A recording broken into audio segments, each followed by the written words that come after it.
बिलासपुर नाम के एक कस्बे में गंगा प्रसाद का परिवार रहता था। उसके परिवार में उसकी पत्नी सविता थी, बड़ा बेटा राजन और छोटा बेटा संजय थे। और इन लोगों के अलावा एक बहुत पुराना और ईमानदार नौकर जिसका नाम था चंपक।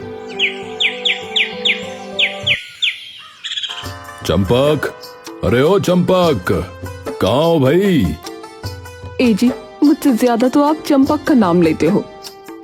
अरे तुम्हारा नाम है क्या? हे भगवान, ये आदमी ना। अरे क्या हो गया मालकिन? अरे कुछ नहीं, मालकिन को दौरे पड़ते रहते हैं। उन्हें छोड़ो भाई, तुम जरा मेरी अलमारी से वो लाल वाली फाइल तो निकाल लाओ। अभी लाया मालिक। क्या कहा आपने? दौरे पड़ते हैं मुझे? कौन से जन्म का बदला निकाल रहे हो मुझसे? अरे भाग्यवान, अरे मजाक करता हूँ, तुम तो बस गुस्से में ही रहती हो। देखो जी, मुझसे मजाक करना तो समझ आता है, पर मेरा मजाक क्यों बनाते हो? ये लीजिए मालिक, आपकी फाइल। और हाँ, वो अलमारी में ताला नहीं लगा था तो वो मैंने लगा दिया। ये लीजिए चाबी। हाँ हाँ, ठीक है ठीक है, अभी अपने पास रखो, बाद में ले लूंगा। ठीक है मालिक। चंपक चाबी लेकर वहाँ से रसोई में चला गया, पर सविता ने गंगा प्रसाद को घूरते हुए देखा और कहा, आपने चाबी चंपक के पास क्यों रहने दी? इतना भी किसी पर भरोसा नहीं करना चाहिए। अरे वो हमारा बहुत पुराना और ईमानदार नौकर है भाई। कितना भी पुराना हो और कितना भी ईमानदार, लेकिन एक दिन हर कोई धोखा दे ही देता है। ऐसा कभी नहीं होगा, समझी? ना हो तो अच्छा है, पर ध्यान रखो थोड़ा। एक दिन गंगा प्रसाद का बड़ा बेटा राजन खेत की फसल बेच कर आया। वो बहुत थका हुआ था। अरे बापू, ये लो, आज खेत की फसल बेच कर आया हूँ, ढेर सारा पैसा है, पहले नहा लूं फिर गिनवाऊंगा। हाँ हाँ, रख दे, अभी मैं कुछ काम कर रहा हूँ, तू भी नहा ले, फिर देखते हैं। ठीक है। राजन ने जल्दबाजी में वो पैसे बरामदे में ही रख दिए और नहाने चला गया। लेकिन जब लौट कर आया तो बरामदे का नजारा देख उसकी आंखें फटी की फटी रह गईं। पैसे गायब थे। अरे बापू, माँ, ये पैसे कहाँ गए? अरे जहाँ रखे थे वहीं होंगे, नालायक। अरे मैंने तो यहीं बरामदे में रख दिए थे, मेज पर। तूने खुले में क्यों रखे थे? घर में चोर बिठा रखा है क्या? मैंने तो पहले ही कहा था, इतना भरोसा किसी पर मत करो। देखो, चंपक भी घर में ना दिख रहा, वही ले गया लगता है। अरे तुम चुप रहो भाग्यवान, चंपक कभी ऐसा नहीं कर सकता, समझी? हाँ बापू, चंपक भाई तो ऐसे हैं कि अपनी किडनी भी बेच दें, पर किसी का 1 रुपया ना लें। वाह, किडनी बेचने की मिसाल दे रहे हो, पर अभी देख लो, गायब है। अरे यहीं कहीं होंगे, और बाकी लोग पैसे ढूंढो ना। सब परेशान थे कि तभी दरवाजा चर चर की आवाज के साथ खुला और चंपक अंदर आया, हाथ में टोकरी जिसमें टमाटर, भिंडी और हरी मिर्च भरी थी। अरे सबके चेहरे ऐसे क्यों लटक गए हैं? क्या हुआ, कोई मर गया क्या? अरे चंपक भाई, आपने बरामदे में रखे पैसे देखे थे? हाँ देखे थे, मुझे पता नहीं था किसके हैं, तो मैंने सोचा कोई और ना ले जाए, इसलिए सोफे के तकिए के नीचे दबा दिए। लो देख लो। चंपक ने तकिया उठाया और सबकी सांसें थम गईं। नोटों का पूरा पुलिंदा वहीं रखा था। अरे मेरे पैसे। चंपक, मैं तो। देखा, मेरा चंपक दुनिया का सबसे ईमानदार व्यक्ति है भाई। गंगा प्रसाद ने मौका देकर खुशखबरी भी सुना दी। सुनो चंपक, ये पैसे राजन की शादी के लिए थे भाई। अब इसका ब्याह पक्का हो गया है, अब बस तारीख निकालनी है। अरे वाह मालिक, ये तो बड़ी खुशखबरी है।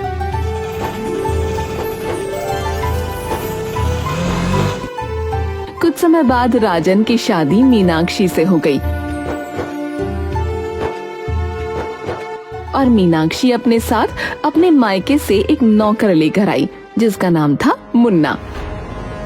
ये मुन्ना अनपढ़ है, हिसाब किताब में जरा कमजोर है, लेकिन हमारे घर का बड़ा वफादार नौकर है, इसीलिए पिताजी ने भेजा है इसे।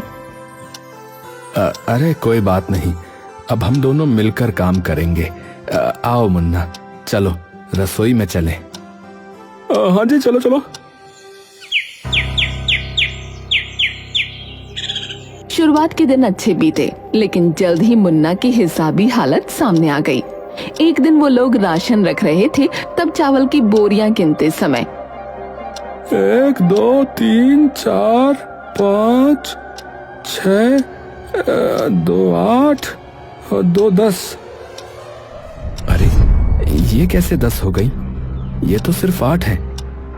अरे बेचारा गिनती और हिसाब में थोड़ा कच्चा है, बुरा ना मानो। अरे चंपक भाई, अब तो आपको मुन्ना को पढ़ाना पड़ेगा। हमारा चंपक तो 5वीं तक पढ़ा है भाई। लेकिन असली परीक्षा आई एक दिन, जब संजय ने मुन्ना को पैसों का काम सौंपा। मुन्ना, कोई आदमी आएगा और 10,000 रुपए देगा, रख लेना। ठीक है जी।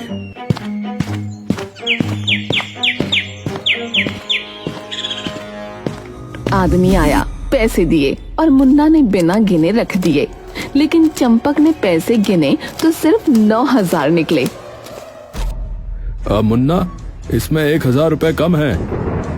अरे मैं तो वो चंपक, उस पर इल्जाम मत लगाओ, बेचारा अनपढ़ है, गिन नहीं पाया होगा। जिसने पैसे दिए उसी से पूछो। चंपक ने तुरंत उस आदमी को रोका। भैया, आपने कितने रुपए दिए थे? अरे भाई, पूरे 10,000 थे। तो देखिए, ये सिर्फ 9,000 है। अरे ये कैसे हो गया भाई? तभी मुन्ना ने पैसे लिए, एक एक नोट अलग किया और मुस्कुराकर कहा, अरे देखिए, ये पूरे 10,000 रुपए नोट आपस में चिपक गए थे। हाँ वही मैं कहूँ, मैं तो पूरे ही लाया था भाई। ये सचमुच चिपके थे या इस मुन्ना ने छिपा लिए थे? मुझे तो चिपके नहीं दिखे। अब घर में चंपक और मुन्ना दोनों ही काम कर रहे थे, लेकिन फर्क साफ दिखता था। चंपक का काम चमकता दमकता रहता, जबकि मुन्ना का काम कह ले हमेशा थोड़ा सा टेढ़ा निकल आता था। अरे ये खाने में इतना तेज नमक किसने कर दिया? मैंने डाला था। हाँ, और लगता है पूरा डिब्बा ही डाल दिया होगा। फिर शाम के टाइम चाय बनी तो संजय चाय पीते ही बोल पड़ा, क्या चाय है, मजा ही आ गया। किसने बनाई है? अरे हाँ भाई, एकदम लाजवाब है। किसने बनाई? भाई मुन्ना ने? मैंने नहीं बनाई। हाँ, ये तो चंपक ने बनाई थी। देखो, चंपक जो है हर काम दिल से करता है। धन्यवाद मालिक। घर में जब जब तारीफ होती, चंपक का ही नाम लिया जाता। सब कहते, वाह चंपक वाह। और ये देखकर मीनाक्षी के दिल में एक चुभन सी होने लगती थी। ये नौकर है या घर का लाडला बेटा? सब बस इसकी तारीफ के पुल बांधते रहते हैं। क्या हुआ? क्या सोच रही हो? नहीं, कुछ नहीं। चंपक केवल काम ही नहीं करता था, बल्कि अपने गांव, अपने घर की बातें भी बड़े अपनत्व से सुनाता था। एक दिन वो रसोई में सविता के साथ बैठा था, तभी मीनाक्षी भी वहां आ गई। मालकिन, मेरी अम्मा बहुत प्यारी हैं। उन्होंने मुझे बचपन से इतना संभाला है कि आज भी गांव जाता हूं तो सबसे पहले उनका आशीर्वाद लेता हूं। आशीर्वाद लेकर ही घर से निकलता हूं। हाँ, माँ का आशीर्वाद ही सबसे बड़ा खजाना है। देखो जरा, ये तो सास से ऐसे घुल मिल रहा है जैसे बरसों का रिश्ता हो, और मुझसे तो सास ढंग से 2 शब्द भी ना बोलती। और बहू जी, आप गांव में कभी गई हैं? नहीं, और मुझे जाना भी नहीं। और ये कहकर वो वहाँ से उठकर चली जाती है। और फिर मीनाक्षी ने मुन्ना को समझाया कि वो भी सबके साथ घुल मिलकर बातें करे। मुन्ना, तुम भी थोड़ा बोल बतिया लिया करो, तभी लोग तुम्हें नोटिस करेंगे। ठीक है दीदी। लेकिन जब मुन्ना ने राजन और संजय से बात करने की कोशिश की तो दोनों हाँ हाँ करके फिर अपने काम में लग गए। भैया कल मैं सपना देख रहा था। अच्छा यार, पानी लाओ पहले, प्यास लगी है। हाँ, और चाय भी बना दो। मुन्ना की कोशिशें बेअसर रहीं।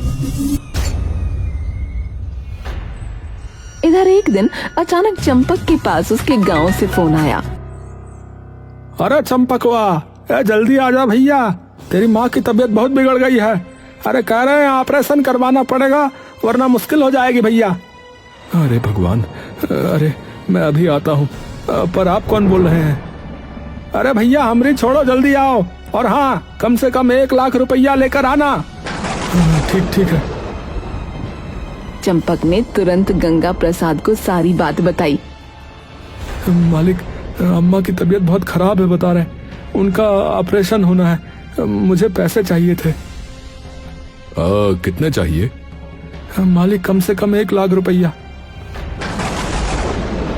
ये लो, अभी ले जाओ और अपनी माँ का इलाज कराओ।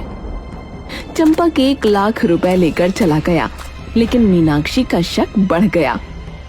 आपको क्या लगता है ये सच बोल रहा था? मुझे तो लगता है झूठ है। अरे नहीं बहू, चंपक झूठ क्यों बोलेगा? हो सकता है ये पैसे लेकर ऐश कर रहा हो, घूम फिर कर वापस आ जाएगा। 1 लाख कोई छोटी रकम है क्या? धीरे धीरे मीनाक्षी ने घर के सभी लोगों को भड़काना शुरू कर दिया। सोचिए, इतना बड़ा अमाउंट और हम ऐसे ही दे दें? क्या पता गांव में कोई बीमारी ही ना हो। लेकिन बापू को भरोसा है उस पर। भरोसा तो चोर पर भी होता है, चोरी होने से पहले।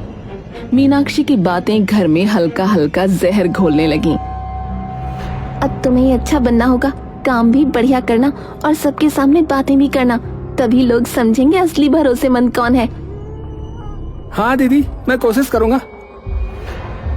मीनाक्षी ने मुन्ना को घर में अच्छी तरह से पेश करना शुरू कर दिया। चाय बनवाकर सबके सामने कहती, देखो मुन्ना ने कितनी अच्छी चाय बनाई है। और अगर खाना ठीक निकला तो बोलती मुन्ना ने ही बनाया है। अरे बहू, मुन्ना तो अच्छा है लेकिन चंपक जैसा नहीं। बस यही तो बदलना है और मैं बदल कर रहूंगी। कुछ दिन बाद अचानक एक दोपहर आंगन के दरवाजे पर चंपक की परछाई दिखी। हाथ में एक पुराना थैला, चेहरे पर थकान और आंखों में बोझ। लेकिन जैसे ही घर वालों ने देखा, मीनाक्षी की आंखों में चमक आ गई। लो, आ ही गया, अब तो इससे सवाल जवाब होंगे। अरे चंपक, अरे इधर आ, बैठ। जी मालिक। बता, तेरी माँ को क्या हुआ था, कैसे हुआ था? जी वो मतलब, हाँ बीमारी थी वो। अरे जरा साफ साफ बोल, अटक क्यों रहा है? अरे भाई चंपक, सच बता, क्या हुआ था? जी वो मैंने मतलब। अरे बोल वरना अच्छा नहीं होगा। मालिक, मैंने सट्टा लगाया था और हार गया, इसलिए। ये सुनते ही जैसे घर में बिजली गिर पड़ी। मीनाक्षी के चेहरे पर विजयी मुस्कान फैल गई, जबकि बाकी सबके चेहरों पर गुस्से की लाली। हरामजादे हैं, हमारी मेहनत की कमाई जुए में उड़ा दी। चंपक, तुमने हमसे धोखा किया। अरे हमें तुमसे ये उम्मीद नहीं थी भाई। हाँ बिल्कुल नहीं। निकल जा, अभी के अभी निकल जा हमारे घर से। मालिक माफ कर दो, एक मौका दे दो। कोई माफी नहीं, निकल। चंपक आंसुओं में भीगा दरवाजे से बाहर चला गया। मीनाक्षी ने मन ही मन सोचा, अच्छा हुआ कांटा खुद ही निकल गया। अब घर की जिम्मेदारी पूरी तरह मुन्ना पर आ गई। बर्तन धोना, झाड़ू पोछा, बाहर का काम सब उसी के हिस्से में आ गया।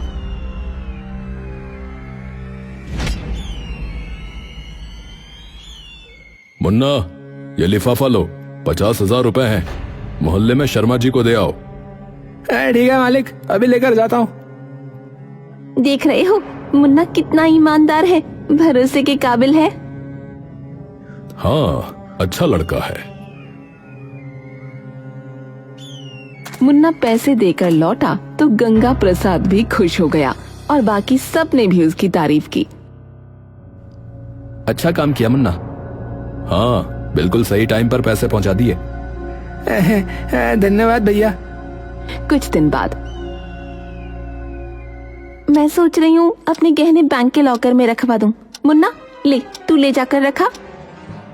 हाँ, अब मेरे भी रखवा दे, कहीं चोरी ना हो जाए यहाँ। ठीक है भाई जी, दोनों के रख देता हूँ। मुन्ना ने दोनों के गहने लेकर बैंक की ओर रुख किया। सूरज तेज था, लेकिन उसके मन में कोई शक या डर नहीं।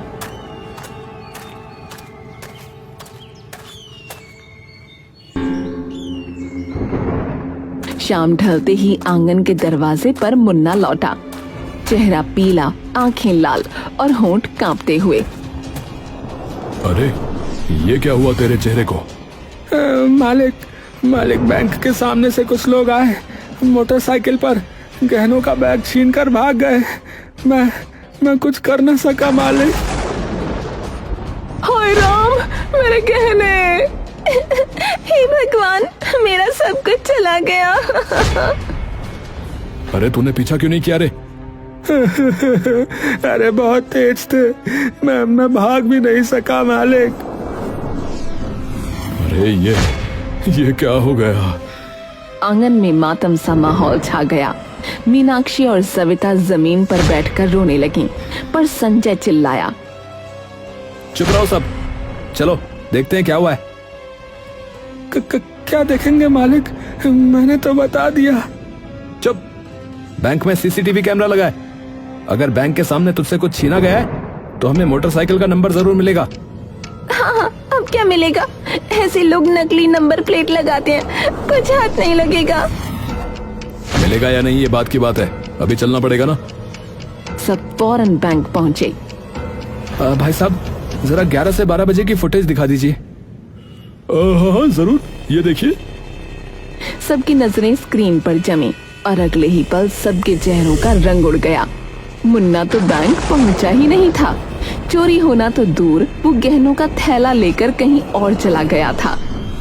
ओह, तो ये है तेरी सच्चाई। कहाँ है गहने? बोल, वरना पुलिस को बुलाऊंगा। जी मैं वो। अरे मैं क्या कर रहा है, बोल। मुन्ना कांपते हाथों से गहनों की पोटली निकालकर गंगा प्रसाद के हाथ में थमा देता है। लेकिन तभी गली के मोड़ से पुलिस की गाड़ी आकर रुकती है और मुन्ना को पकड़ने लगती है। पर तभी राजन ने जो कहा वो बड़ा अजीब था। चलो मीनाक्षी, तुम भी जाओ। मैं क्यों जाऊंगी भला? क्योंकि अब तुम्हारा असली चेहरा भी सबके सामने आना चाहिए। क्या बकवास है ये? बकवास नहीं, सच है। हमें पता है कि तुम मुन्ना से मिली हुई हो। गहने और पैसे हड़पने का प्लान तुम दोनों ने मिलकर बनाया। झूठ। और ये तेरा खास नौकर मुन्ना कहाँ जाता है, क्या करता है, हमें सब पता है। हमने इसके पीछे एक जासूस लगा रखा था। इतना कहते ही भीड़ के पीछे से कोई आगे बढ़ा और मीनाक्षी की आंखें फैल गईं। चंपक, ये तो आप लोगों ने निकाल दिया था, फिर? नहीं, चंपक हमेशा से हमारे साथ था, हमेशा ईमानदार। क्योंकि हमें पता चल गया था कि वो अम्मा के बीमार वाली बात झूठ है। लेकिन कैसे? क्योंकि चंपक की असली माँ तो इस दुनिया में है ही नहीं। जिस दिन वो अपनी अम्मा के बारे में बात कर रहा था तो वो अपनी पड़ोसन कमला अम्मा की बात कर रहा था। और जब फोन आया तो कहा गया तुम्हारी माँ बीमार है। तब हमें समझ आ गया खेल कोई और खेल रहा है। गंगा प्रसाद ने मीनाक्षी की तरफ इशारा किया। हमें शक था, लेकिन सबूत चाहिए था, इसीलिए चंपक को वापस भेजा गया और पूरा नाटक किया गया। इसके अलावा जब फोन कॉल की जांच कराई गई तो पता चला कि वो तो मुन्ना ने करी थी।